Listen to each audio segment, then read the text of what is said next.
that I added in our group chat was we were always talking when going over hypothetical scenarios, is the playoff going to expand to 6 teams? Is it going to go to 8 teams, 16 teams, 24? I don't know if we ever really discussed potentially doing 12, which is going to be interesting to hear all of your guys' thoughts. So, boys, I mean, we'll be hitting a bunch of different categories in regards to this today. Our initial thoughts, everything that's going to be good or bad for college football, what this would have looked like last year, what this can look like moving forward, and overall, just again, what we've heard so far, our overall thoughts on how we think this is going to, move forward, because 12 teams is a lot. I know a lot of people have their kind of different thoughts on it. I personally was just hoping for 6, just expand a little, and they come out and give us 12. So, Josh, I'll throw it to you, just your immediate, initial, just first reaction to when you heard the news that it looks like changes coming for the playoff. I was very surprised, considering that we had kind of been asking for more teams for a long time, not just us, but I feel like that seemed to be the consensus of when is there going to be an expansion? When is there going to be expansion? I don't think anybody expected 12. So when they said, hey, we're going to talk about expansion and we're going to talk about 12 teams, I was stunned. My initial reactions, I hate it. And after thinking about it for the last couple of days, my opinion has not even changed in the slightest one bit. I hate it. I think it's stupid. I think it nullifies a lot of the regular season. I think there are a lot of big games that now don't mean a whole lot to me. Again, I've said this on the show before. I'm not the get off my lawn type of college football fan that I think a lot of people are. But I mean, I grew up with season tickets to a very traditional program, a program that, can claim to have gone to more Rose Bowl games than anybody, won more Rose Bowl games than anybody. We've got Rose Bowl cups that have Stanford and Wisconsin on them. Like, to me, Rose Bowl means nothing now with a 12-team playoff. And it has continued, it has meant nothing for the last few years if it's a playoff game, because something we've talked about before is how can a team win the Rose Bowl and the national championship in the same season, for example? And this goes for any, New Year's Six bowl game. I think that a lot of these games are now irrelevant. And the one thing that college football has always had that is unique into itself, different from every other sport, different from European soccer, where there is no playoff, where there's mid-season tournaments going on the whole time, from the NFL, from the MLB to the NHL, whatever. Everybody kind of has their own different playoff format, but the main thing about it is there's, one winner and nobody else, right? And the thing about college football is obviously you don't have 30 teams or 31 teams or 32 teams or whatever it is. You've got 128, I believe, in just, the FBS, for example. So I think a lot of that comes down to your bowl games, because the fact of the matter is there's going to be 127 losers every single year. So one thing that makes these schools a lot of money, that makes schools relevant, even if they're not the national champion, is these bowl games. And sure, maybe that's a loser's mentality or whatever. And that I would agree if this was any other sport to say that there should be more than one winner. The fact of the matter is I think there are a lot of really good college football teams that deserve a chance to play, in the national spotlight, which is something you can say for the playoff and stuff. But I think 12 teams is far too many. And I think that totally takes away from bowl season. I get it's about money, but I think it ruins a lot of the traditions and the traditional games that we've seen for 100 years in college football. And I think that's what a 12-team playoff does, and something that I think a 6 or an 8-team playoff would not do at all. So, and I've also felt like this when we first got the 4 teams. I was excited for it, but after seeing the format and the way that it's been done, I think the 4 teams detracts from postseason play too for all but 4 teams. I figured we'd have some differing opinions on the show, which I think is good, and I think it makes it a pretty healthy, balanced discussion. But I'm going to be honest, when I saw this, I couldn't wait. I can't wait now. I wish it was happening this year. And my opinion on it is the same I think it's been for a while. I've always talked about, I don't really care that much about bowl season. I don't watch very many games anymore. I'm personally under the belief that ever since a national championship game got formed, that all these bowl games have become pretty much irrelevant since then. And that's especially the case since there's been a 4-team playoff. I'm going to be honest. I consider myself, 1, a huge college football fan, and 2, I would consider myself to have a pretty good memory. This past year, Oregon got into a New Year's Six game for winning the Pac-12. It wasn't the Rose Bowl. And I'm going to be honest, until today, when I was prepping for the show, I didn't remember what game it was, who they played, or what happened in that game. Because that's the reality of where college football's at. It's just like, yeah, they're going to go and play some New Year's Six game that if they win, sure, they get a trophy where half their team's already opted out. Like, that doesn't mean much to me. You get 12 teams into a playoff. Not only do I think it makes the regular season matter more, but I think it just puts more spotlight on every conference. The Pac-12, who people don't seem to like to pay a lot of attention to anymore these days, they are now forced to pay attention to the Pac-12 because all year you're going to have to analyze those teams and say, can any of those teams beat team X or Y if they match up in the college football playoff? There is going to be forced attention on every conference, plus the idea of getting these group of 5 schools in as well. So honestly, I think the regular season now matters more. I think teams are going to stay motivated because a lot of teams, if you lose one game, it's over. I mean, in the past, it's been over if you lose one game. Now it feels like throughout the course of the year, there's still something to play for. And man, the 12 teams with the first round at home, I personally can't wait. I really like what you just said there, Lyle.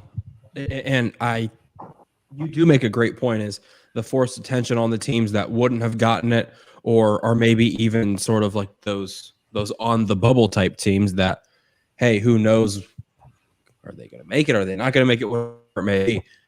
But I also agree with what Josh said. I think the idea of going from 4 to 12 is jumping headfirst into the shallow end of a pool with your eyes closed with cinder blocks. It is not a good idea. Take a step into the shallow end and go to 6, and then maybe go to 8, and then maybe go to 12. Take gradually. What they're doing now is wading in the shallow end to diving head first into shark-infested waters. I like the idea of going 12. Yeah, this is great. This is awesome. But gradually do it. I didn't like the process in which they got there. I think had they have gone to just double it, go to 8, all right, add 4 teams every 4 years until you get to 12. But what I think they did, most likely they will agree on, going to 12, it sort of sets himself up for failure in the way that, hey, here's this whole new system. Instead of, if they were 6, they could still have it at, neutral site locations. They could still have it be rebranded bowl games, whatever it may be. I think this, and I'll let Lyle circle back to this and how Notre Dame is affected by this, but the Wings are affected by it, I think is worse than what we see now. I don't think this is an everyone gets a fair shot.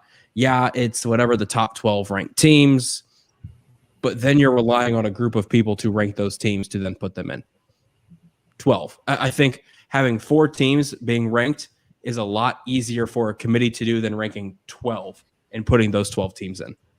So I don't think, again, I need to find like an article that has just like all the information laid out. So what I heard was out of the 12, they're not just taking the top 12 ranked teams. So essentially it's the top 6 conference winners and like where they're ranked. So I think, for example, obviously you can have the 5 Power 5s and whatnot.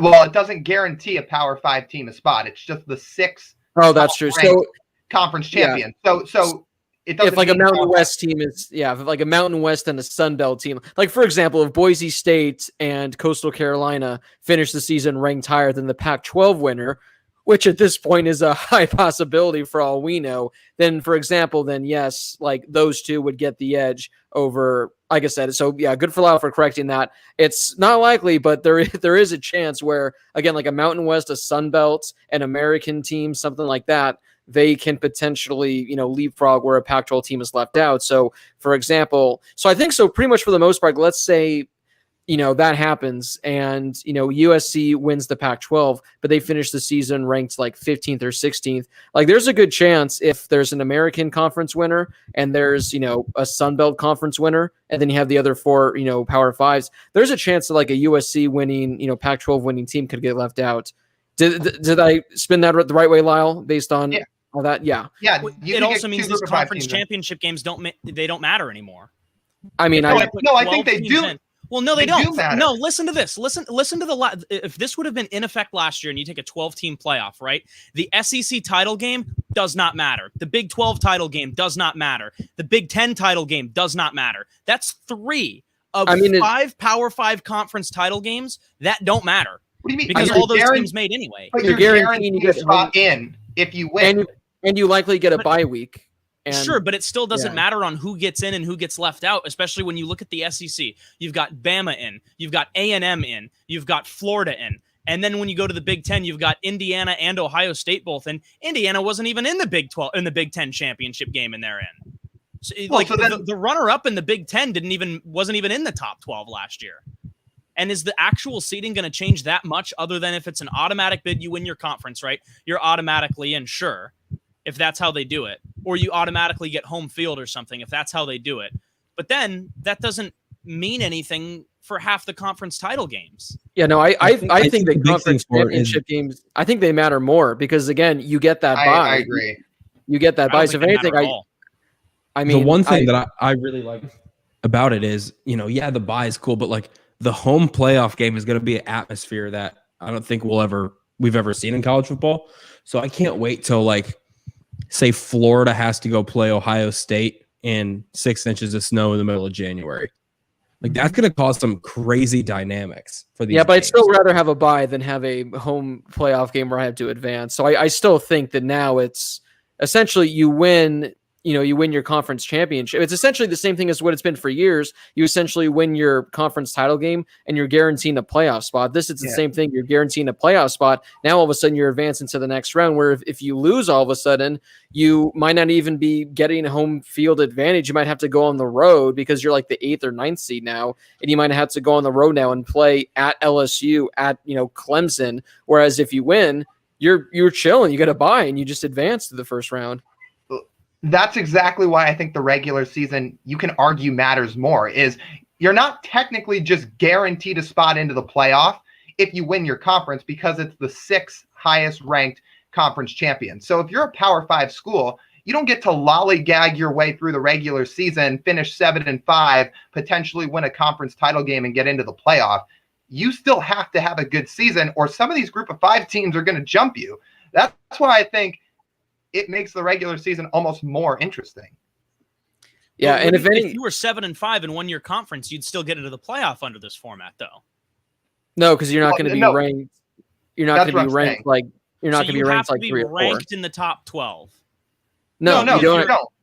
You don't have to be ranked in the top 12. So let's say for example, the 6 highest conference winners are ranked 1st, 2nd, 4th, 6th, 8th. Like there's no like official like ranking. They're taking like whoever the highest ranked team is. So for example, like let's say the 6th ranked one, they're ranked like 15th. Where like let's say SC, they're the Pac-12 winners. They finished the season ranked 15th. And, if the Mountain West winner, Boise State, is 17, if the American winner, Cincinnati, is ranked 19, then SC at 15, they get that edge because they're one of the 6. So that's why it is kind of still a little confusing looking into the things where it's not just the top 12. It's the 6 Power 5s that are the highest ranked. They take the highest ranked out of all those. So, again, there's a chance that, like Georgia, they're not going to be winning the SEC, but they're ranked 3rd. But, whoever wins the Big 12, if they're ranked 7th, they get the edge over the 3rd seed Georgia Bulldog, if that makes sense at all. So it puts emphasis still on winning a conference. Yeah, because you get that advantage. So then if you have somebody steal a bid from your conference, which I see some comments about, like, yeah, that makes sense because that's how a lot of other sports work in college sport or college athletics, is you have like a conference tournament instead of just a conference championship game. You can have somebody steal a bid. But say you have Utah is 7-5 out of the Pac-12 and wins the Pac-12 conference. That's still them stealing a bid, yes or no? Well, I think it's the odds of a 7-5 team winning the Pac. I mean, it's the Pac-12, so who knows? But I don't think a 7-5 team is going to be. And if they are 7-5 and they win the conference, there's zero chance that they're one of the 6 highest. Like the American, the Sun Belt, the Mountain West, they're going to have a conference champion that's definitely better than 7-5. Right, and on top of that, if Utah is 7-5 and they beat some 11-1 Oregon team, Oregon's still likely going to get in because they'll still get one of the at-large spots because they'll likely Yeah. still be ranked in the top 12. After those 6 conference champions get in, then it's the 6 at-large bids for the next 6 highest ranked That's what I'm saying. teams. But Utah still gets in if they win the Pac-12, for example. If No, they're they a Power don't. 5 conference It's- champion, they don't get in. It's There's- not there's- guaranteed, because if Yeah. Cincinnati's in the American and they're ranked 12 and they win compared to Utah being ranked 20th and Boise State gets in ranked 13th, Utah does not get in. And But then they Oregon- take the next 6 best teams from that. So then why yeah. does that make conference championship games more important?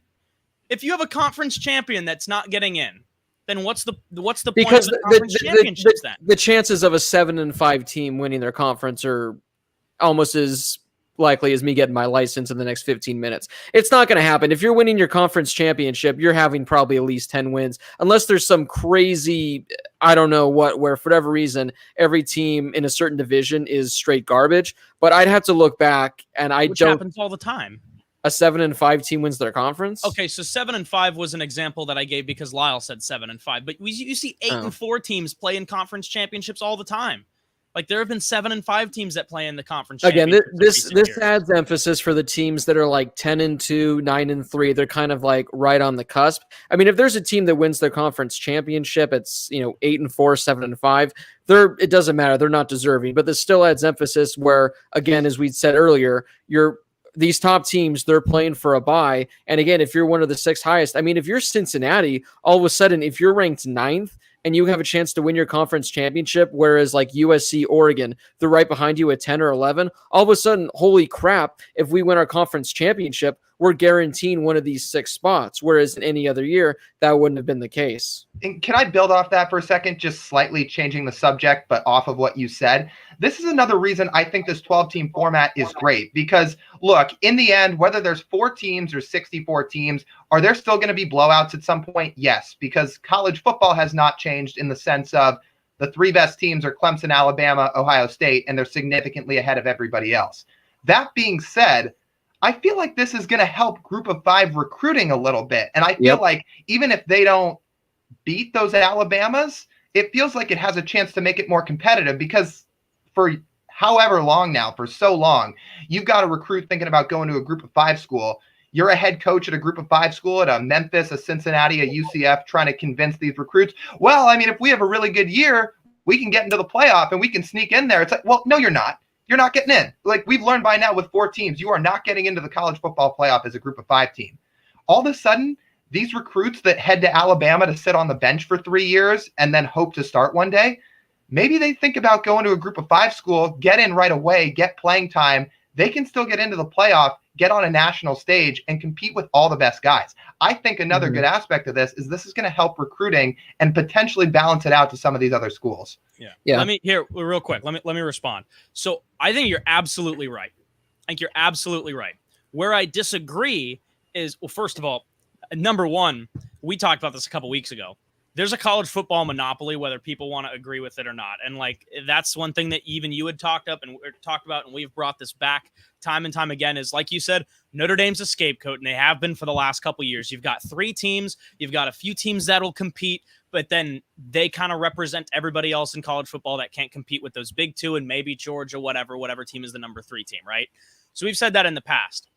Until that's not the case anymore, that's how it's going to be. Like that, like I get that that's very obvious, but until Alabama and Clemson aren't the 2 best teams in the country every single year, which they have been for the last 5 years, then to me, I don't really think it matters how many teams are getting into the playoff. But what I will say is I do think you're right. I think the best point you made was that could convince a bench player on Alabama who will start in 3 years that they can go somewhere else and play for a championship. I agree with that. But Lyle, what you've said in the past is you've given that 8-team format, or we talked about 6-team formats. And with the way that we've talked about these in the past, I think a 6-team format does the same thing. I think an 8-team format does that. So that's why I think I think there needs to be like that fair play where everyone can kind of have that fair shot to get in. Yeah, Brady's just chilling at this point. Use your mic as a pillow. He's had the mic. He's been featuring the mic all the time. But I think a 6 or 8 team playoff can. I'm using the actual to go somewhere else. Pillow. And at the same time, I agree with Brady and think if you're going to expand the playoff, you absolutely should. There's a problem in college football to the point where at this point, I would rather have the BCS than a 4-team playoff. But I think going from 4 to 12 is a massive leap. Part of the reason they didn't do 12 or 8 to begin with was because they wanted to take it slow. So they go with a few teams. And after it's been 6 years now with 4 teams, 6 or 7 years. Now they just jump headfirst into the deep end for 12. They've proven in the past that they want to take it slow. This ain't taking it slow.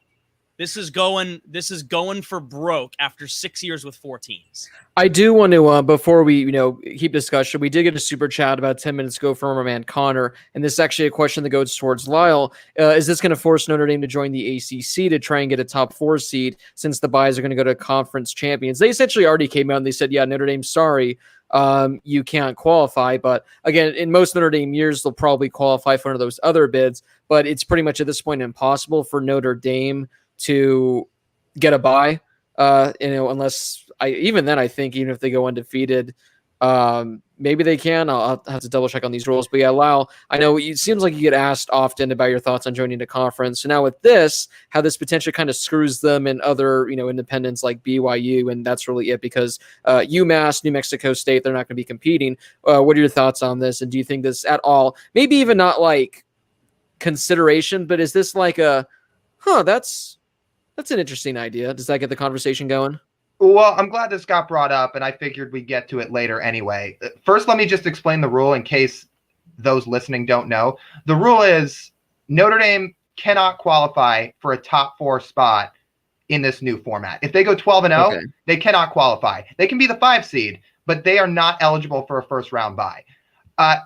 Short and sweet, no, I don't think they join a conference because I'll get to more of the reasons in a second, but I think more than anything, it comes down to them not wanting to lose that NBC deal and them being able to make more money off being an independent school. I think that's what it all comes down to.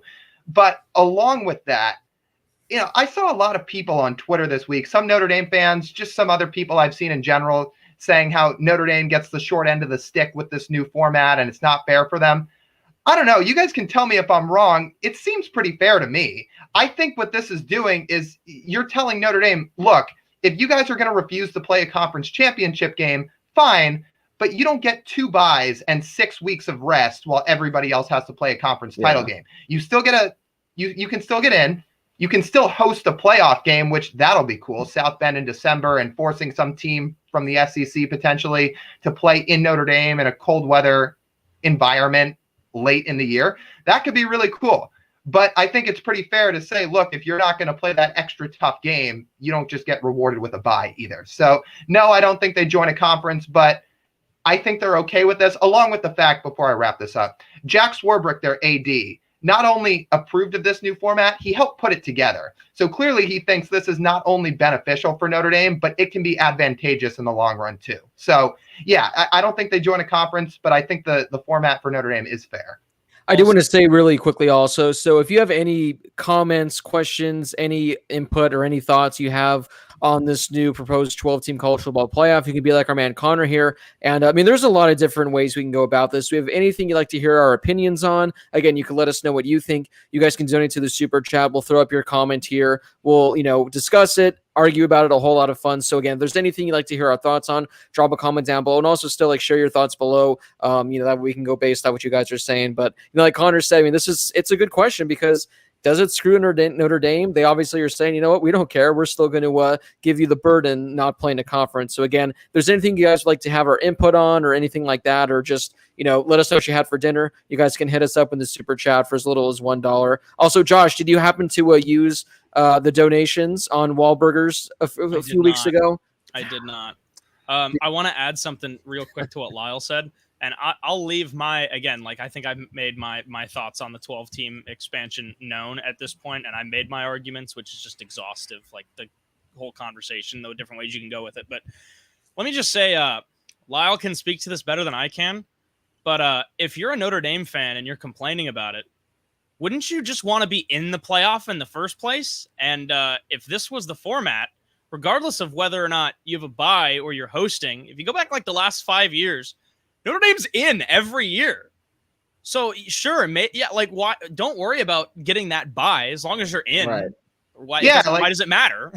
Instead of it being a 4-team format and you watch them go down to Dallas or whatever and lose by 28 points, you could potentially see them play at home and win a game.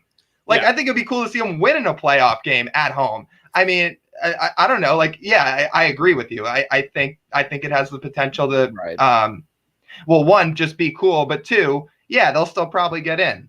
Isn't the whole point of the 12-team playoff to, one, give different teams a shot, but two, like, make it so that all you have to do is get in and you'll have a chance. Well, that's what this would do for Notre Dame, who's historically always at the top somewhere, even if they're not playing in the title game. So I would think that they're in essentially, like, on a year-by-year basis. Like, let's just be honest. Like, Lyle, from now on, as a Notre Dame fan, you should go into every season thinking we're going to the playoff this year. Right? Yeah, sure. I mean, once the new format is put in place, yeah. Yeah. There are well, there's one thing that I do want to bring up and open to discussion because I think it's an interesting topic of conversation. But one that I just quickly wanted to mention, where first off, college football, the playoff committee, they care about most is money. And by doing so, this is going to bring in a whole lot of money. Going back to what Josh did say about 25 minutes ago, for the last few years, I've been saying this nonstop. The two playoff games should just be the Dr. Pepper playoff semifinal, the GoDaddy.com semifinal. I hate the fact that the Rose Bowl becomes a playoff game, the Fiesta Bowl becomes a playoff game, because it does diminish in the years, what exactly it is, because you can't win the Rose Bowl, the national championship, it just loses a lot. I wish they would have done that. Maybe they'll do something like this where somehow they can keep the bowls and just make these, since they're having home field advantage, where you can do that. Then again, just have a playoff semifinal. If anything, it could make more money. If anything, if a sponsor wants to throw more money. So I just wanted to add that. I thought that, I still think it's dumb, the fact that they just don't have playoff semifinals. Something that's going to be cool. I know a lot of people talk about, this playoff is still going to be the same 4 teams. It's going to be Clemson versus Alabama, which it very well likely could be and whatnot. But how cool is it if we're going to be getting, Notre Dame is hosting LSU like in a December game that's like a playoff game, or that like USC, they're hosting, Oklahoma at the Coliseum. Regardless of how exactly we end up getting there, and like I said, it still could be the same 4 teams, we're going to be getting some matchups at some stadiums that we've likely never gotten before. Like, I don't know if LSU's ever played at the Coliseum. I don't know if Georgia has ever played at, Texas, something like that. We're going to be getting some really cool matchups. And again, in college football, it's I think bowl games do, unless it's like the national championship or a playoff game, some of these matchups, it does kind of lose something when they're playing, at Jerry World and it's the Cotton Bowl. It's not the same. But if you're getting one of these Blue Buds versus Blue Buds, Florida State hosts the game, Miami hosts the game, I think that these matchups are going to be so fun. They're going to be so exciting. It's going to be incredible atmospheres. So I think, again, just for that aspect, although if we still get the same 4 teams, these games that we are going to be getting, I mean, hey, even if ASU somehow manages to pull this off and we're hosting a game against, like, let's just say it's like Notre Dame, and it's a Saturday night, ASU's hosting Notre Dame at 7 p.m. for a playoff game, I'm going to that. I want to go to that. I want to see that happen. And think about just how crazy of an atmosphere that's going to be. So, again, we'll probably likely still end up with the same 4 to 6 teams, but getting there is going to be a whole lot exciting. So I just want to get your guys' quick take on that before I want to bring up the next topic of discussion that I think might get some takes from you guys in the comments down below. I like it. Oh, go ahead. I was just going to say that I think I do like it, but I wonder how money's going to factor into this, because obviously part of the reason why there's so many bowl games, and again, I've said this before, like we've joked about this, but I just don't care about the Cheribundi Tart Cherry Boca Raton Bowl every year. Like, that's why you got to put money on it. There's just, yeah, you're right, for sure. But there's bowl season's a whole nother level of excitement. There's just like 40 bowl games, and like that's too many. And I've always said that. Get it down to 20 bowl games, and I'm down for that. Like, I like that. Well, I think they did say that they're going to be cutting out like they are, 6 to 12 bowl games. Yeah, like we don't. But the problem that I see is part of the reason why they have so many of these games and with so many random sponsors, because it's all about money. And a lot of times, some of these bowl games are in like not New Orleans where the national championship is, or not at SoFi Stadium in LA where they want to have one, whatever. Like, a lot of them are in smaller places with decent sized stadiums that generate tons of money for the local community. So I think it's super cool. Boise, for example, New Mexico, Tucson, Arizona, like whatever. I think I think it's very cool to have teams like, again, like Arizona State hosting Alabama. Not going to happen, but Arizona State hosting Alabama would be sick. Like, that would be awesome, because eventually you're going to get those types of matchups in this format where you're going to have a UCF team that could legitimately be hosting one of those, top 10 programs of all time that had a good year but not a great year, right? Bro, imagine if Alabama literally rolls into Boise State for a playoff game. That'd be sick. By theory, theoretically it could happen. But I wonder how long, if they do this 12-team thing, if they have the home field thing, I wonder what it does for neutral sites money-wise. I'm not saying it's going to destroy a local community, but I just think when it comes to athletics, especially college athletics, money reigns supreme, which is why Notre Dame's not in a conference, as we've talked about. So I wonder, if they do this, how long is it going to last? And is it going to affect the money involved in the sport? Right. Yeah. I think Blake made his point pretty well. I think he hit it on the head. I'll toss it to Brady. I feel bad. We're just kind of letting him sit there, and I feel like he's probably got some stuff to add. I am voluntarily sitting here quiet because I have quite literally nothing to add to this conversation. I know absolutely nothing about this topic. Straight up. I know absolutely nothing. I've done zero research. I have no information. I've been working my ass off more than I ever have, and I've been focusing on that. I worked 18 hours. Brady has a real person job. I was going to say, Brady started the show going, wait, what? 12 teams? What? I knew that. Bro, are you like Kawhi Leonard? Are you like Kawhi Leonard? Where last night after the game, he's I don't see it on the web. I don't see what's on the web. I don't see what's on the web. The web. Yeah, he said the web. I don't know what's happening in the world. Here. Yeah. Yeah. What that says. All right, well, appreciate it, Brady. I mean, we can move on then, because I think Blake made his point pretty well. I think having these games, even if we get blowouts in the end, having these games at home would be a really, really cool atmosphere. I'll add one thing quickly, is I love the dynamic and the idea of it, but why not start that with some, like, a preseason tournament instead of jumping the playoff straight to 12? Instead, have here's like what college basketball does. Here's your ACC Big Ten challenge. Boom. Do that in college football. Your ACC Big Ten challenge. Go there. Hold up. Yeah. I think Brady's onto something here. We've talked about this before. I think Brady's onto something. I brought this up before. I think it's this. In my opinion, that would be viewed the same as how I view bowl games now, and that it's just like, in the sense of, what are you playing for? This is another thing that a preseason. It could be like your 3 non-conference games at the beginning of the year. Exactly. Have just like 6 teams or 8 teams join, and each week, like, you just, like, if you lose, you go into the losers bracket. But like, it's like a regional. Does it count toward your regular season record? Sure. Yes. So it takes out it takes out Alabama playing Chattanooga, Middle Tennessee State, and whoever the hell else it may be. So you do the SEC Big Ten Challenge. So to start the year, Alabama's going to play Michigan. They're going to play Northwestern, and they're going to play, who cares? Indiana. There you go. You start off your season with your 3 your Big Ten ACC Challenge games. I mean, if it counts toward your regular season record, by all means, give it a shot. Yeah. I guess what I was thinking was, and there's a lot of opinions I have on this new format, and I've tried to space them out throughout the show. But I guess one that I haven't hit yet is, I also think this 12-team format is going to avoid player opt-outs. I mean, we were seeing opt-outs get crazy last year. Rashad Bateman knew that Minnesota wasn't going anywhere. So 3 games into the season, he says, our season's over. We're not playing for a championship. I'm going to be a first-round pick. I'm going to opt out. I don't want to see that happen in college football when the season gets back to normal and it's a 12-game slate for everybody. I don't want to see the best players opt out 4 games in if their team's 2-2 and they know that playing for a national title is gone. I think I think that having the opportunity to play throughout your regular season with a bigger goal in mind and have it be realistic is going to prevent opt-outs. And I think that's great. So to your point, Brady, if that proposed preseason tournament counts toward the regular season, awesome. Like, I'm all for it. So what if a team pulls a Florida where clearly they are playing a game that matters, but they figure, because look, I get it. The 12, regardless of how many teams are in, if they're in, they likely deserve to be in, right? but it still does not change the fact that there's probably a chance where you get a matchup of a higher seed and a lower seed, where that higher seed is significantly better and is likely still favored by a lot.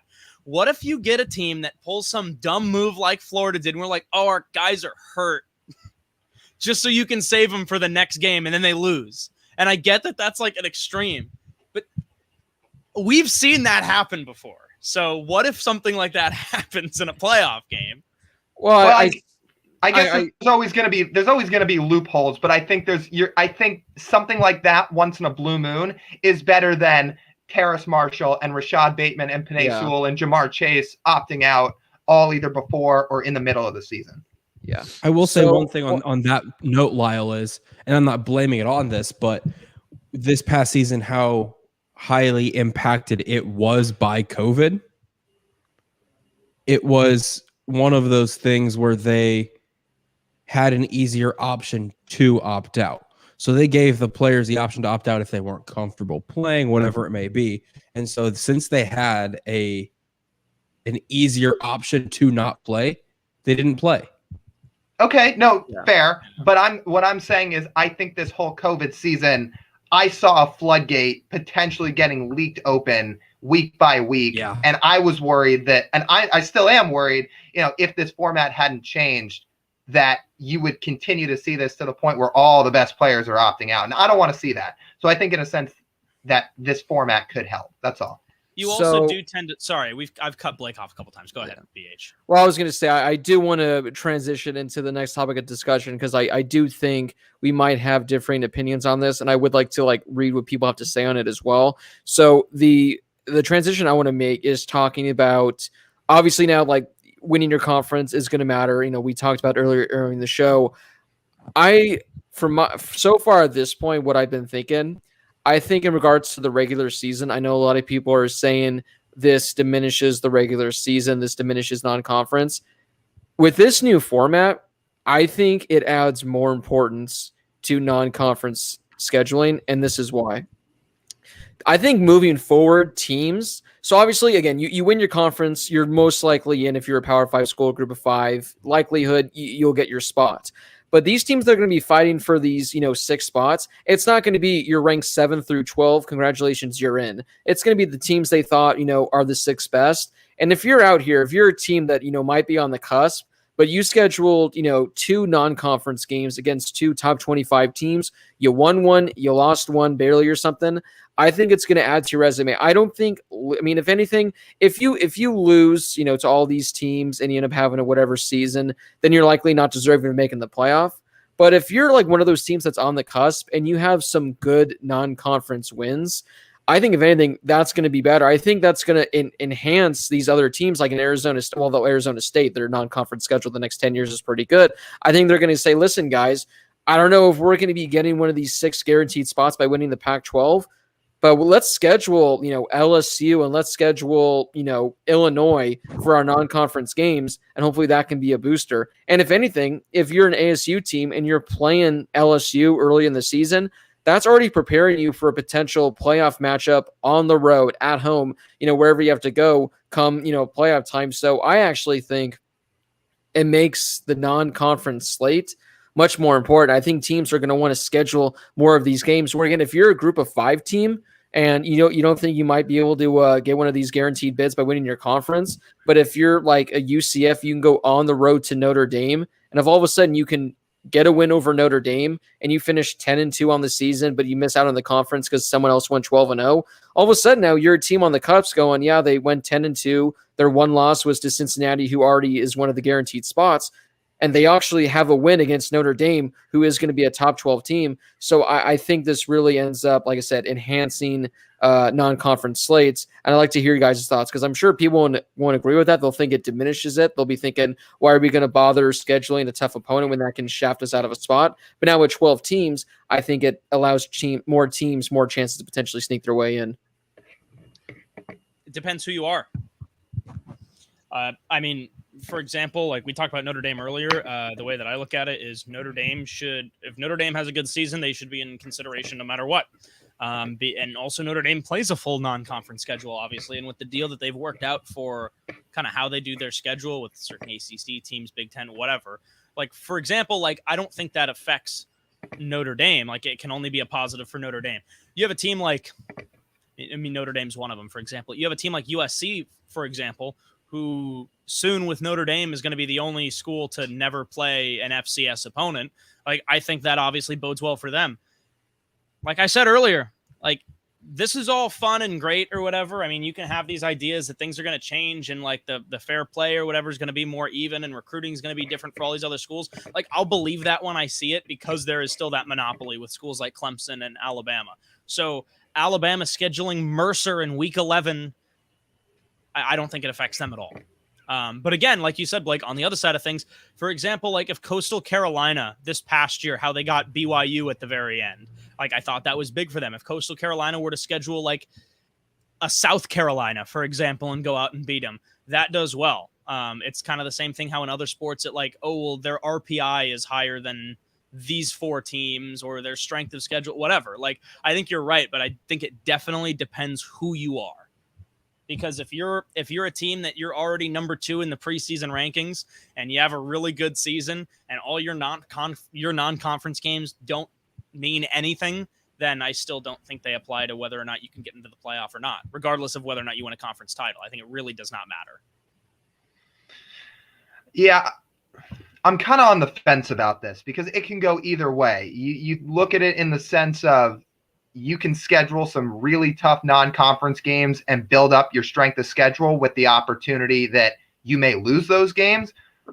Or you can look at it as we play some weaker games. It might not help our strength of schedule, but with 12 teams now eligible to get in, if we schedule some middle of the pack non-conference games, win those, finish our season at 9-3 or so, you're still in a decent spot to get in.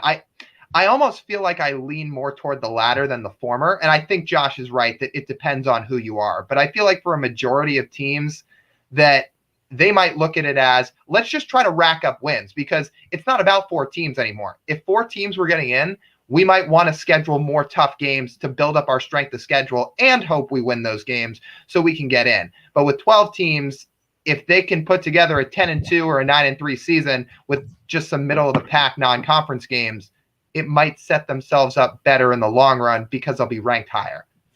Yeah, I do want to throw this up. I think so. Short round. I think this entire quote is from Kirby Smart.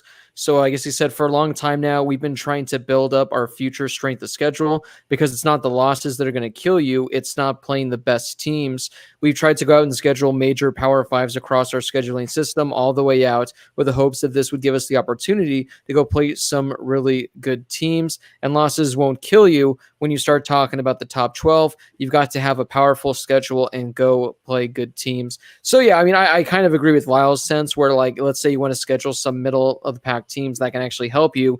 But at this point now, it's thinking if you're the committee and you're having to select some of these teams and you got a team that went 10-2, essentially for the most part didn't really beat anyone, and you got one team that's 9-3 and they have a win over a top 15 team, you know, are you taking the team that's 10-2 with a less impressive strength of schedule, or the team that's 9-3 that's already shown they can, you know, go out and beat a team?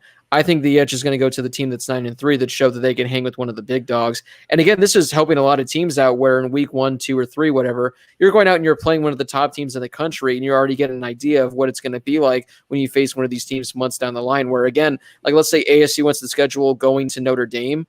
ASU might lose to Notre Dame, but going and playing in a hostile environment like that, I think that's going to benefit the team, where if ASU ends up getting one of those 11 or 12 spots and they have to go on the road and take on Michigan, they have to go take on Wisconsin, one of those teams, they're already going to have experience, again, going into a hostile crowd on the road. So I think that's another thing as well in regards to helping your strength of schedule. This can kind of prepare teams in a way. And teams that are in the SEC for the most part, because every SEC game for the most part, that's like a playoff environment. I'm talking like the Pac-12, unless you're really going into like Autzen Stadium, something like that. It sure as hell isn't going to be when you're going into the Rose Bowl and you're playing in front of 20,000 fans, because that's not the case. But a lot of these teams, they don't experience maybe one game a year. They have to go on the road and play a really tough game. this is now, preparing you guys as Brady went, and he is now enjoying his taco familiar, which is he's gonna tease us. So Brady, we're gonna be honorable gentlemen. We're gonna continue to talk while you eat your taco. Tacos from Indiana.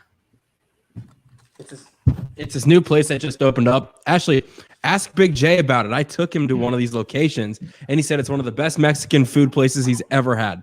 What's it called? It's called Condado. Condado. We went there after we saw Clayton Anderson in concert. Yeah. Ask him if he remembers that. I'm looking it up. You know what? I'm going to put my taco away and respect you, Blake. Oh. When have you ever respected me? There's one thing I do in this world, it's respect Blake Harris. Oh, that's sure. Okay. All right. But also, as Sports Nerd says right here, kind of going off what I was saying, we'd rather have a 10-2 non-division winner with a strength of schedule at 5 over a 12-0 division winner with an 85 strength of schedule. So again, you can go based on however you want in regards to all the different aspects in regards to this 12-teamer. I just wanted to add my 2 cents on that. Yeah, I think that point's fair. That if you're 10-2 with a really good strength of schedule versus somebody who hasn't played anybody, then you might lean toward that 10-2 team. Yeah, because again, deciding these final 6 teams, it's not just going to be whoever's ranked, 7th through 12th. It's going to be, okay, who are the next 6 best teams aside from these conference winners that guaranteed their spot? Which 6 teams have the best? In a way, it's kind of like its own version of the playoff where you're just putting in, okay, are these the 4 best teams? These are the 6 best teams, that aren't the 6 that previously mentioned. So again, it's a different kind of playoff in its own way. And you're fighting, again, if you're not a conference championship winner, you're fighting to be one of those 6 teams that has the best resume and one of the 6 teams that you think can compete with, these other schools. Because, let's say, for example, going to Indiana, although Indiana is going to be fighting for a playoff spot this year, guaranteed. Let's say Indiana goes 10-2 on the season, but their 2 losses are by 40 to Ohio State, who finishes ranked 2nd, and by 35 to Penn State, who finishes ranked 7th. So it's although Indiana was 10-2, they showed that, when they played against the top dogs, they didn't do so hot. Where again, you have another team that's 9-3, like an ASU. ASU might have lost to, a top 25 USC team, a top 25 Oregon team, but they did beat a top 25 Utah team. And when they scheduled Texas A&M and went into Kyle Field and beat them on the road, they might give ASU the advantage over again a 10-2 Indiana team. Question for you: sounds like Blake's hypotheticals. You got to get in the hypotheticals somehow. I need them in this new format for the playoff.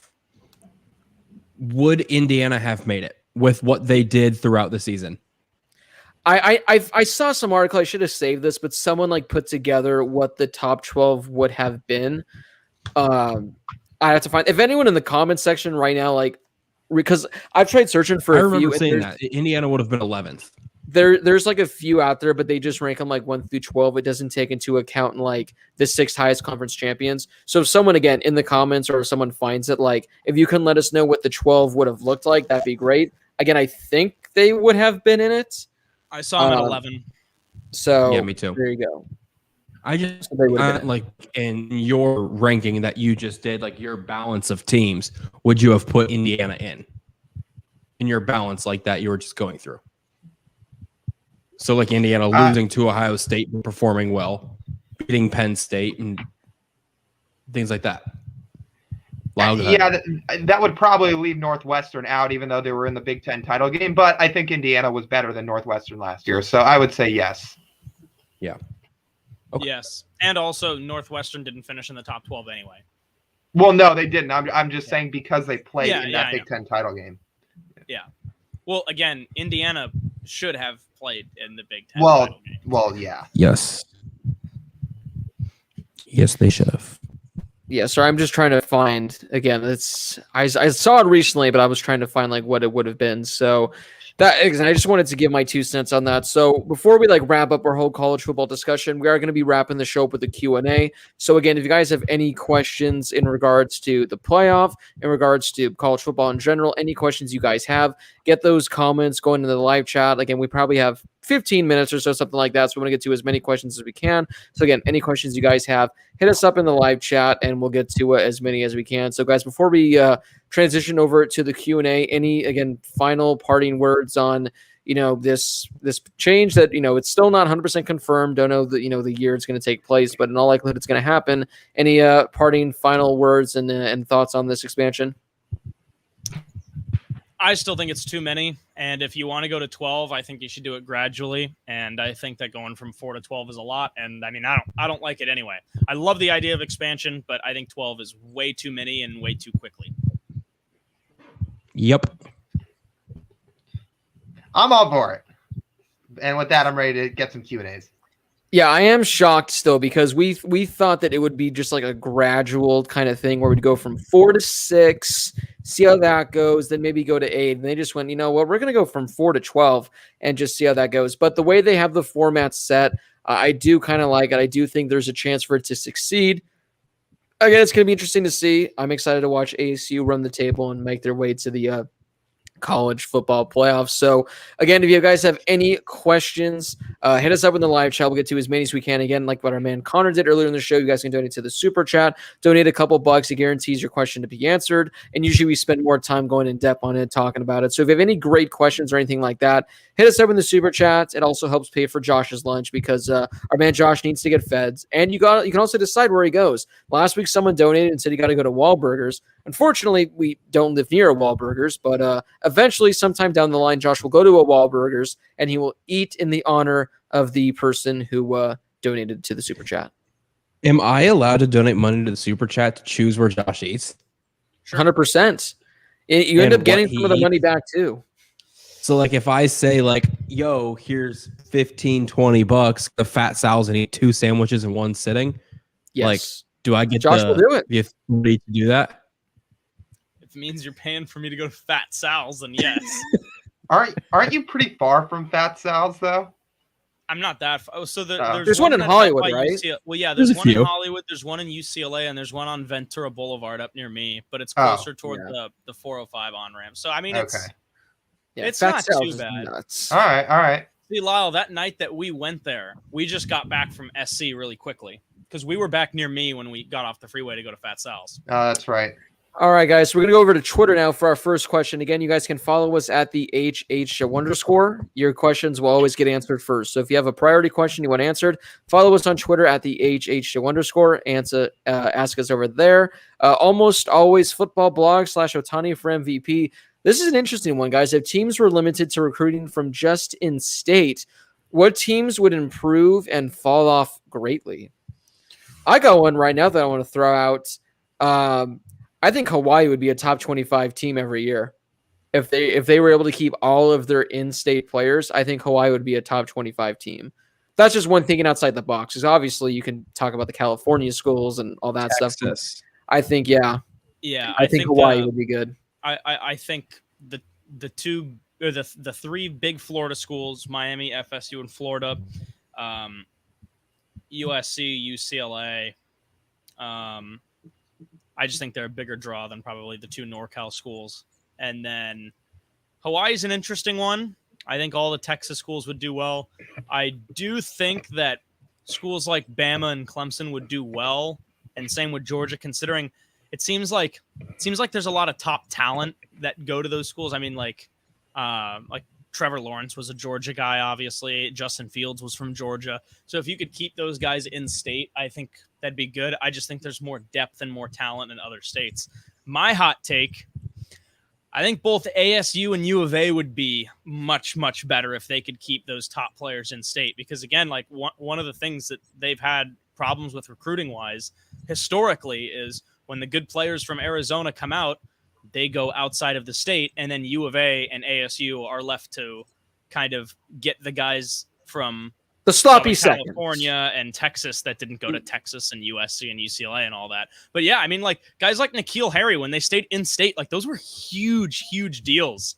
That was like a huge deal for ASU. So I think that's a state that would do well. Or UNLV. Some decent guys out of Nevada. Especially with the Bishop Gorman poll. You know what would be awesome? So Give me University of Ohio getting all of those Ohio in-state recruits. Ohio's got some great talent. Yeah, Ohio State gets all the big. Give me University of Ohio. Wow. It's funny. It's funny you say ASU would do better. I was actually thinking they'd do worse because if they're limited to just in-state recruiting, they've done such a good job putting their footprint in Southern California over the last handful of years. If they don't get those guys, I feel like that kind of cuts off their arm a little bit because then you're limited to just in-state guys. And there's good players that come out of Arizona, of course. Brock. Yeah, Brock Purdy. You've got Christian Spencer Kirk. Rattler. You got Christian Kirk and N'Keal Harry. Yeah. You got Keely Ringo at your left corner spot or whatever. Jacoby Washington at the right. Yeah. Sure. But it just feels like they've gotten they've just gotten so many good kids from Southern California. I feel like that would hurt them a little bit. Yeah, you're right. So on that point, then maybe ASU. I don't know if they would probably be worse. But my point was that there's good talent coming out of Arizona. Right. But off of what you just said, maybe ASU would be worse. But schools like San Jose State and San Diego State would probably be really, really good then. Because if you think about it, like they're getting a lot of, I mean, not like rejects, but they're getting the big time sloppy seconds, man. No, I'm not using that term. They're getting like the sloppy seconds, Josh, that USC didn't get, and that ASU and Utah and Colorado. Like if you look up and down the rosters for half the Pac-12 teams, they're all like California guys. True. Yeah, I mean, I think that's a fair point. Teams like Alabama would definitely do worse because they can't go pull guys from wherever they want anymore. It definitely would be like huge. It would be an interesting thing out there if you can like see rosters, what they would look like with strictly just in-state players and how that would shape out. That'd be an interesting. But that's a cool. I mean, I love hypotheticals, and that's a really good hypothetical. We know Notre Dame would be hit huge. Yeah, they would. Indiana. Yeah. What are you saying? Not a lot of talent come out of South Bend and the beautiful state around there, Brady. There's some decent talent, however. No, they can't go to Canada and recruit guys like Chase Claypool anymore. No, instead they're resorted to having to go to Carmel High School and watch long snapper Brady Clay and think this is our best chance. Hey, Carmel High School just gotten a swimmer in the Olympics tonight. Isn't that there you go. Claim to fame? Yeah, dude, our swim team's surprisingly enough, this is Carmel's first ever Olympian. They've won like 35 straight state championships. Speaking of Carmel, should I order from the Condado Tacos at on Old Meridian? Is that where you went? That's one where I just stayed at. Yeah. Okay. I'm gonna go there then. All right, guys. So let's move over now to the YouTube comments. Our first comes from Nicholas McClinton. How far can Miami go this year? As far as they want. Next question. Wow. That's a great answer. They'll be all right. They should be solid. They've been on the come up the last couple of years, I'd say. Yeah, I think they'll Florida State. I think Miami will be about 8-4 to 9-3. Yeah, unfortunately, they're going to start the season 0-1. That's like I think they're the only team out there where you already know they're guaranteed to go 0-1. So they're going to have a lot go their way. Mason, honest thoughts for Oregon State. Who do they play week 1? Who do they play week 1? Alabama. Okay, I thought so. Yeah. Yeah. Honest thoughts for Oregon State, lower profile team, but Jonathan Smith kind of building a team there. Oregon State, what was it, 2 years ago when they were like on the verge of going bowling? I think they ended up losing the final game to Oregon and they ended up going 5-7. And then I'm looking this up. Last year they went 2-5. So going back, 2012, they were 9-4, then they went 7-6. But since 2014, 5 wins, 2 wins, 4 wins, 1 win, 2 wins. Then again, 2019, they looked to be turning things around. Then last year, they did go 2-5. So Oregon State guys, any chance that they can go bowl? I guess maybe not go bowling, just go finish 500 this season? I don't know if they're going to finish 500. I think they'll be better. Again, they beat Oregon last year. Again, I've said this time and time again, like Oregon was not the best team in the North Division last year.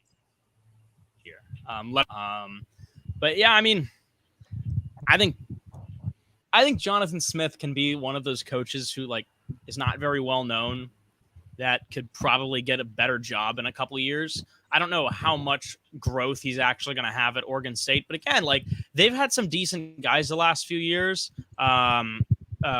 Jefferson was really good. He's a California guy that Jafar? went somewhere else and was really good. Yes, Jafar. What a name. But yeah, I mean, Jefferson was really good. They've got Tristan Gebbia as their quarterback still. Again, he's another California guy. He's from my area. So I don't know. I watched him a little bit last year just because it was college football on TV. So I don't know. I think they'll be better than they were at least last year. Maybe a 5-win season for the Beavs. I think that's about their ceiling. I think they'll be a 4 to 5 win team. Yeah, I say 4 to 5 as well. The ceiling's the roof, so That's fair. Gosh. Yeah. So, I mean, it's going to be interesting to see, but, yeah, we'll just have to see what happens with the Beavers. As long as they have the turnover chainsaw, as long as they can keep that, at least go with that. This is an interesting one, guys. I just had to go look this up. Joseph McClain, did you hear about the no red policy at Michigan now? So apparently there is officially now no red allowed in the facilities. You can't even drink red Gatorade. So on campus, nothing associated with red. What was it? Where were we at, guys? Was it when we were like at the ASU like practice that one time, and head coach Todd Graham caught me wearing like Arizona Wildcat blue or something, and he called me out when I was just chilling there. Blue shoes, weren't you? It was something, I don't know. It was like Wildcat. It was something like that, and he like called me out for it. So you can't even wear red now, guys. You can't drink red Gatorade. You can't have red Beats on your head. Do you guys think you'd be able to manage not rocking a certain color? And if so, what color do you think you could not get by with? I'd be fine. I'd never wear anything red. Black. No, I couldn't get without wearing black. I couldn't do it. But at the People's Republic of Michigan, I think wearing red like that, I mean, that's a fair ask. Don't wear red. Yeah, I think red is a unique enough color where you could avoid wearing it. Gray, black, that would be tough. But red, you can avoid it. Look, I think red and green and yellow would be the 3 easiest. The fact that avoid. they made a rule about this, like, look, we went to ASU. The 4 of us wore ASU stuff all the time, right? Like, we went there, we gave them our money. Like, Sure, hell did. Yeah, we wore ASU stuff all the time, right? But like the Dodgers are playing, I'll wear a Dodgers t-shirt, you know. The fact that this is like, what if I was an Angels fan and went to Michigan and they're like, take off that Angels shirt? I'd be like, no, I'm already giving you my money to go to the school. I think it's only for student athletes. Okay, but Yeah. I don't know. What if my I don't like Blake's hypotheticals. I'm not. Yes, gonna you give do. it- You love them. You No, I need them. don't. I Think of a I think hypothetical it's right like, now. it's like I could probably survive. Like if there was a specific color You that I wouldn't be had able to to wear your avoid. Man U jerseys. Oh yeah, see, nope, that's a deal breaker. You know, if they're playing Man City and it's the Manchester Derby, I'm wearing my red jersey. What do you do? Revoke my scalp? What is the punishment?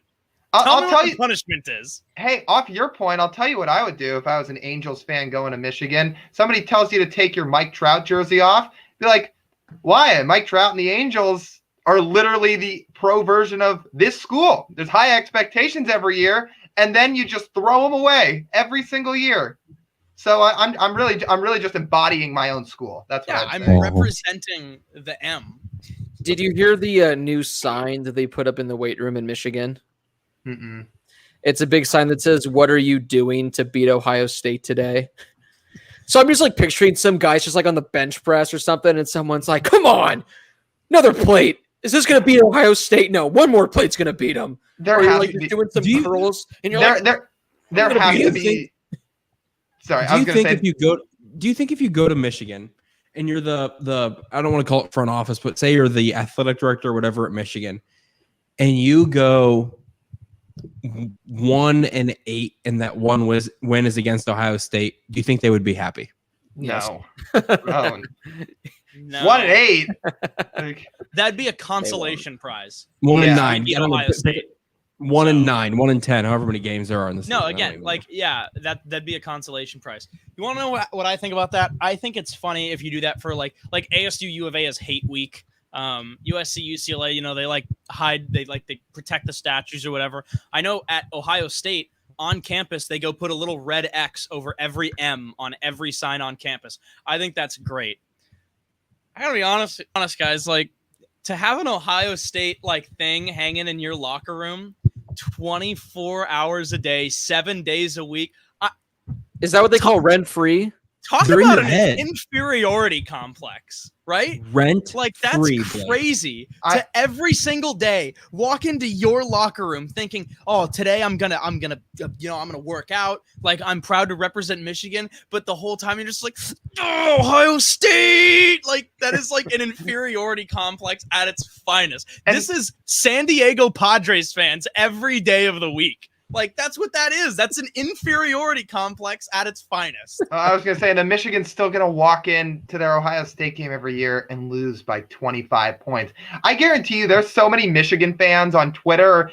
Heck, maybe there's even Michigan football players in that locker room thinking, what am I doing to beat Ohio State today? Probably Let not. me just write a letter saying I would like my coach to resign and turn it in. Every year, the sign's going to get a little bit different. What are you doing to beat Ohio State today is this year. Next year is, what are we going to do to keep it within 20 against Ohio State? The next year, okay, what are we going to do to keep it within 15 against Ohio State? You are going to cover the spread this year. What are we you going to do are to cover gonna the do it. spread against Ohio State?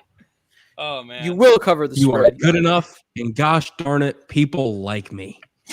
All right, I've guys. still got my fake Michigan hat somewhere in the closet. All right, guys. So there's our entire Michigan, Ohio State rant. This one comes from Brett, and he comes from the super chat. So thank you to our man Brett, and how he's going outside the box with this question, guys. Prediction for Western Michigan next year. So it has been some time, but I can't believe it's already been. This is going to be 5 years since they went. I had to go 13-1 when PJ Fleck was their head coach. They got up to number 12 in the AP poll. That's when they were rowing the boat like crazy. I think that's the team that had Corey Davis, I want to say. It was. So that's when they had Corey Davis. That was a good Western Michigan team. 6-6 the previous or the year after that. Then 7-6, 7-6, 4-2 last season. So they were on pace to win about 8 to 9 games, something like that. All right, guys, you're hearing it right now. Win projection for the Western Michigan Broncos in 2021. 7.5. I'll say In a half? 8. One of their games will get called at halftime. 7.5. Yeah, I'll say 8. 7 and 5/8. Wow. To make it Right, one guys. little- Well, little more than Josh. I do have Western Michigan's schedule up right now. So Can't wait.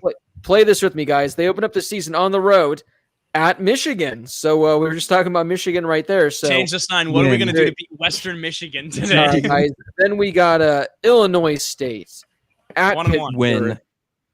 1 and 2. San Jose State Ooh. at Buffalo, Ball State. Blake, let us go through this. Let us go through You said Oh, you want to play a okay. game. Let's play the game. Oh, I thought you were just gonna do it at the end. All right, so we'll start off. Okay, No, I've lost track. at Michigan, Loss. Loss. and you guys got to keep track because I'm not keeping track. So at the end, tell me how many wins you got. All right, at home against Illinois State, 1 and 1, but go Redbirds. Win. Win. at Against Pittsburgh, Illinois State, yeah. at Pittsburgh, Loss. Aaron Donald will have a great game. Yes. San Lost. Jose State, Hot take. Loss. Loss. No, I'll say loss. at Buffalo, Win. Who are they? Who's Buffalo? Are they losing Patterson? They Yeah. lost. Yeah, him. they are. Yeah, and then they lost that other running back too. I'm pretty sure, didn't they? Mhm. I'll say win. Yeah, win. Ball State, Loss. Loss. Loss. Kent State, Win. Win. Yeah, win. at Toledo, Loss. Loss. I'll say win. Central Michigan, Win. Win. Win. Akron, Win. Win. Win. at Eastern Michigan, Win. Win. Yeah, it's a win. and to finish the season at Northern Illinois. I'll say loss Win. for that. I'm gonna say win. All right, Haven't boys. won How in many 7 wins? games. 7 and 7 5. wins. Yeah. All right, so Brett, we just went full in depth on the Western Michigan schedule. So the three guys, they got them going 7 and 5. I'll have them going 8-4 because why, Josh? Me? No, Why Blake. not? No, Blake.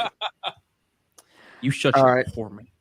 All right, guys, we got time. We got time for one final question. Of course, it's going to come from Short Round, and he says you're a burglar, but you can only steal stuff to mildly inconvenience victims. So, what are you stealing? I know my answer immediately. Yeah, I do too. Brady, do you want to say it on the count of 3 to see if we have the exact same answer? You say yours first because I don't know if we do have the same answers. I'm stealing their hat because stealing someone's hat, if someone were to come steal my hat, I'm not going to chase after them. I'm saying, you know what? They took my hat. I'm not going to waste my time. I'm going to be like, they took my damn hat. The hell? I'm pissed. I don't think Blake gets what this means. Blake, say like you're not home and someone comes into your house and steals something. That mildly inconveniences. Oh, I read the question wrong. I read this as I'm getting mobbed on the street. All right, so I read it wrong. Yeah, I thought I'm walking down the street and someone comes up and they steal something from me. Okay, give me a minute, Short Round, because I read it wrong. I'm dumb. Can I go mine? Yes. Yeah. Either all of the pot and pan lids or all of the spoons. Spoons. Yeah. It's like the spoon, you don't use a spoon at every meal. You use like a knife and a fork at every meal you sit down at, right? When you need a spoon the most and it's not there, that mild inconvenience to no end. I have one. Okay. I've thought of one. I'm stealing the remotes to everything. Yeah, that's a good one. Now you can't turn anything on.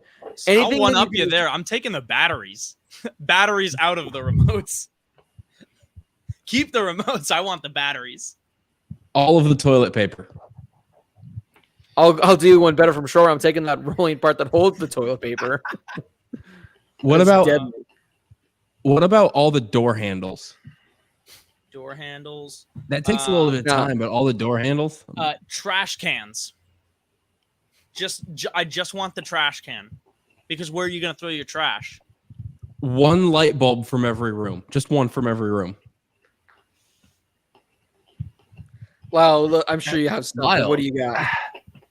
I don't know. Brady kind of. Oh well, that might have to be it. Brady kind of took mine. I was gonna say forks, just because you just collect a bunch of silverware. That, or maybe I don't know, maybe toothpaste.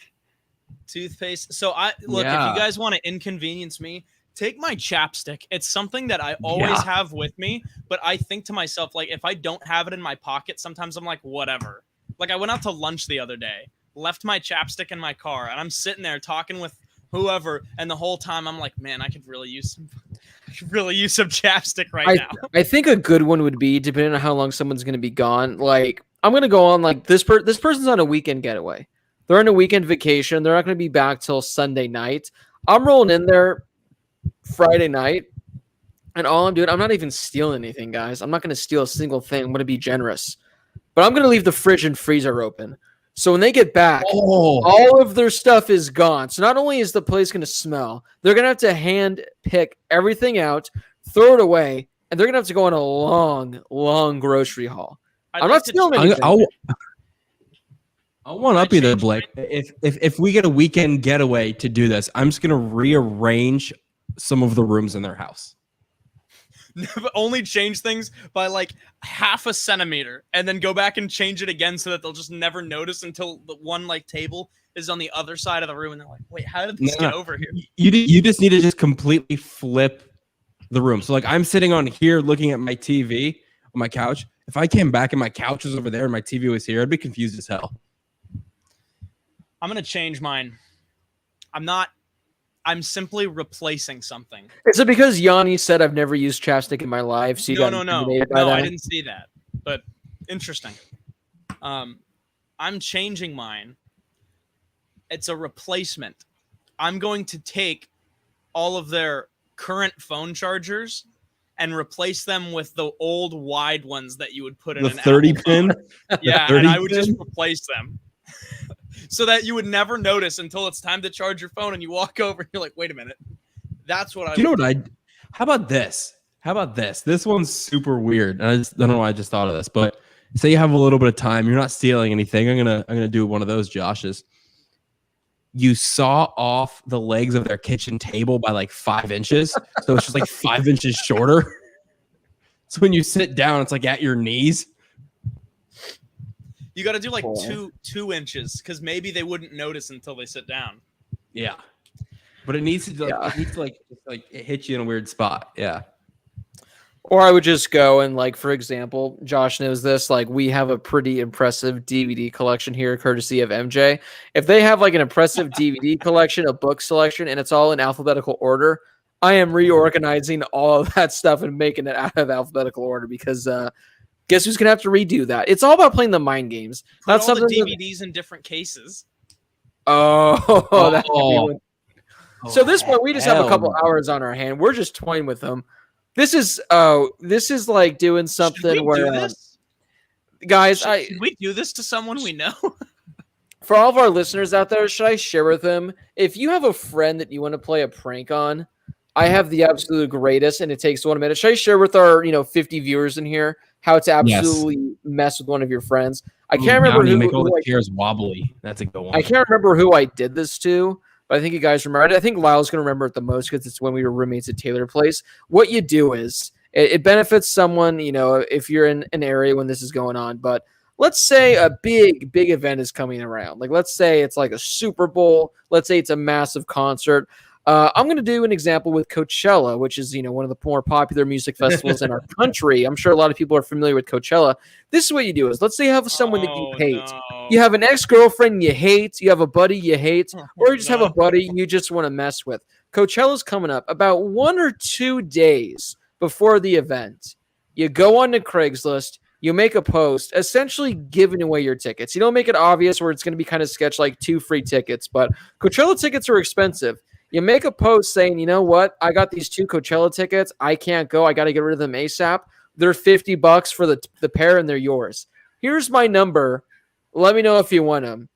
Because your friend, there's nothing they can do to stop it from happening. All they can do is turn off their phone. But the texts, the calls, they're going to keep coming in. I did this. I think I put my number, and after about 2 minutes, I had to go and cancel it because I had hundreds of texts, all the calls. So if you want to get someone, there's nothing they can do. My roommate. And I think it was Chase. I did it to Chase. I thought it was Jordan. Mad. It might have been Jordan as well. I think I did it to both of them. But it's the best because there's nothing they can do. And unless for whatever reason you guys are on bad beef, they'll have no clue who it is. And you're in the clear. So pretty much until you just take the post down, you're chilling. It is hell. And it's a perfect way to get someone. And it is freaking hilarious. Do it to someone if you're with them too, just to mess with them because they'll be so caught off guard. So if you want to get someone a nice little friendly prank that takes 2 minutes to do, there you go. Because that's brutal. That's brutal. Hey, Lyle, let's get one more thing you're going to steal. I want to hear one more thing from the mind of Lyle Goldstein. Yeah, I don't have that many good ones. I've been trying to sit and think. I said forks. I said toothpaste. We said what? Peanut butter and jelly. Here's an easy one for you. Let's say you go next door to Timmy's house. What would you do that would absolutely piss him off? Well, then again, who knows? You could probably touch his pillow and he'd snap your neck. But what would you do that would just send him just on one of his tirades where he's running down the hallway banging on Crystal's door and accusing you of doing it? He doesn't get like actually mad about stuff. So that's not, I don't know if that's a good example. I'm trying to think if I was actually going to steal something from to Short Round's question, you're a burglar and you're trying to steal stuff. I don't know. Maybe like some couch pillows. Cause then if you're trying to if you're a person trying to lie down and like just relax on your couch, then you're forced to just hit the head of the couch and you've got no pillow to lie on. Maybe what about the salt and pepper shakers? No, just all the salt and pepper from the salt and pepper shakers. Oh, no. Yeah. There's a Kevin Hart stand-up where he says he takes all of the backs to his ex-wife's earrings. I think that's very clever. The good one. That is funny. What about all the shoelaces, shoes? Oh, that could be good. Or just the aglet. Yeah. There's a lot of good things, but as always, Short Round comes up with the clutch question. So you guys again can follow the show on Twitter at the HH Show _. And yes, the best ASU memories at some point we will try to have at some point during the summer, because like I said, around middle of July or so, that's when we'll probably start the conference previews. We still have to do an episode with all the transfers, keeping everyone up to date with the McCaffrey brothers and where the hell they currently are, because that is a journey in itself. So stay tuned for that. Maybe next week, depending on how everything works. But again, you can stay up to date with what's going on with the show, which show we're going to be doing. Some days we don't record on Tuesdays. We do other days. So again, if you're on Twitter, follow us on Twitter. If you're on Twitter, follow us on Twitter at the HH Show _. Again, a whole lot of fun college football talk in regards to the playoffs. So if you guys missed any of it, you guys can just go back and check that out during the show. Guys, before we head out for the week, as the sun is just blaring in my eye and blinding me, any parting words? Well, then it just gets too dark in here. Then it's just, I guess that actually does look a whole lot better. So shoot. Well, there's a reason I got my education at Arizona State. So any parting words, gentlemen? All of us just in one statement. Burn. I just burned you all. Shout out to Sons and 4 guy. Good for you. Yeah. Oh man, Good for you. that is a good way to end the show. Shout out to my new guy, Jamin Davis. Met him over the weekend. Dude is a monster of a human being. Wow. The name sounds familiar. Where's he from? Yeah, he was the He Red. got It drafted was by Washington. the Washington football His name team's is first Jarman. pick. It's Jamin. Oh, Good that's save there, right. Lyle. From Good save, Kentucky, Lyle. right? What? From Yeah. Kentucky. Good save, Lyle. I heard that. Good save. Yeah, the Washington football team. Yeah, good save. Yeah. All right. Exactly. So again, follow the show on Twitter at the HH Show _. You guys can hit us up with comments, show suggestions, anything like that. Hit us up. Slide into Josh's DMs. He really likes talking to you guys. So everyone just go spam his DMs. Let him know that you like that he uses chapstick. I don't know. Do something. Just send Josh a message and say hi or something like that. So Josh's super chat money this week's going to go towards more chapstick. I like the new Trader Joe's brand called Virtuoso. So no. any chapstick recommendations, you let me know. All right. So for Josh Schaefer, Lyle Goldstein, Brady Klein, this has been Blake Harris from the Chateau in the beautiful city of Monrovia, California, that is run by a corrupt man. Thank you guys so much for watching. We really enjoy it. And we'll see you guys next week for another brand new show.